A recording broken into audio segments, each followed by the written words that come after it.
চালাবো, আর ভালো লাগে না, নতুন কিছু চাই। গাইজ, আমাদের সব থেকে ছোট মডেলের যে বিমানটি ছিল এটি অনেক দিন পরে আমরা উড়াতে এসেছি এবং ফাহিম অনেক দিন পরে এটি উড়াচ্ছে এবং সে অনেকবার ইতিপূর্বে উড়াইছে, কিন্তু এখন ফাহিমের এই বিমানটি উড়াতে আর ভালো লাগছে না। সেজন্য সে আবদার করেছে, মামা এটা আর ভালো লাগছে না, এখন আমাদের নতুন একটি বিমান চাই। সেজন্য আমরা চায়না থেকে অর্ডার দিয়েছিলাম এবং এই বিমানটির পরিবর্তে আমরা নিয়ে আসলাম এই বিমানটি, যেটি ড্রোন টাইপ এবং এটা প্লেনের মতোও কাজ করবে এবং ড্রোনের মতোও কাজ করবে। এখানে আমরা পাচ্ছি এক্সট্রা 4টা প্রপেলার, 4টা মোটর সহ এবং 450 মিলি অ্যাম্পিয়ারের ব্যাটারি পাচ্ছি, যেটা রিচার্জেবল ব্যাটারি।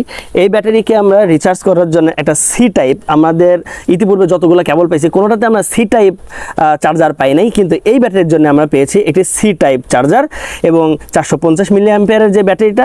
আর আমাদের অল অ্যাভারেজে প্লেনটির ওজন হবে প্রায় 50 গ্রাম। তাহলে চলুন এবার আমরা এটিকে সেটিংস করে নিই। প্লেনের ব্যাটারি লাগানো শেষে আমরা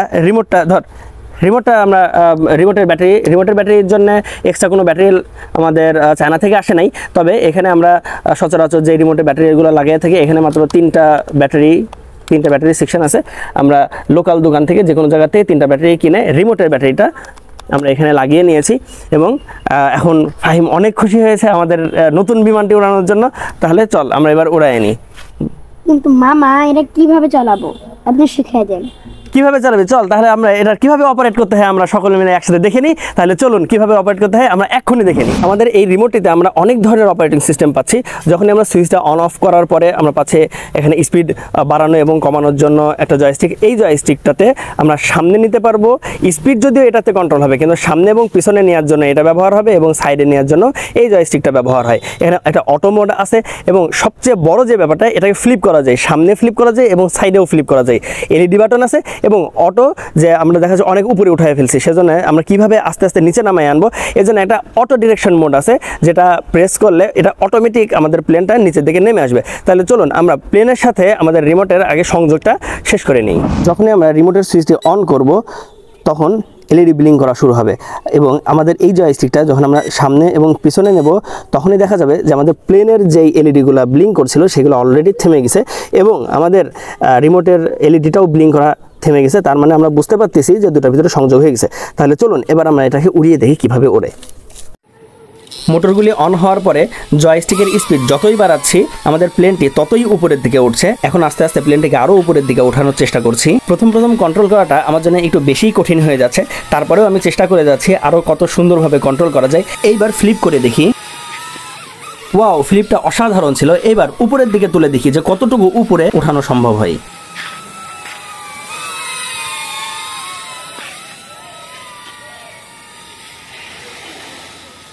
আমরা দেখতে পাচ্ছি প্লেনটি প্রায় 100 মিটার উচ্চতায় উঠে গেছে, কিন্তু হঠাৎ করে কি হলো, রিমোটে কানেকশন পাচ্ছে না। গাইস, প্লেনটি প্রায় 100 মিটার উপর থেকে পড়ে যাওয়ার পরেও এখনো অক্ষত রয়েছে। এবার আমরা হাতের উপর থেকে ফ্লাই করব। গাইস, এইবার আমরা প্লেনটিকে ল্যান্ড না করেই দুটা ফ্লিপ একসাথে করার চেষ্টা করব। প্রথমে আমরা সাইড ফ্লিপ করব এবং পরবর্তীতে আমরা ফ্রন্ট ফ্লিপ করে দেখব যে এর পারফরমেন্সটা কেমন পাওয়া যায়।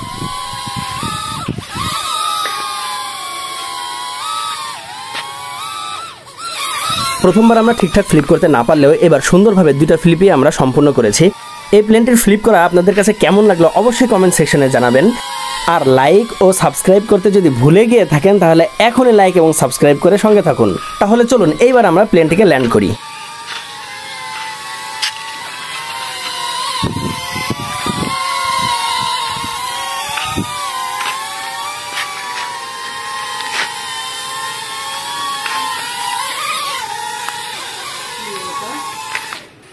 এইবার ফাহিমের হাত থেকেই প্লেনটিকে উড়াবো এবং চেষ্টা করব আবার ফাহিমের হাতে এই প্লেনটিকে ল্যান্ড করানোর জন্য। হাতে নিয়ে আসেন।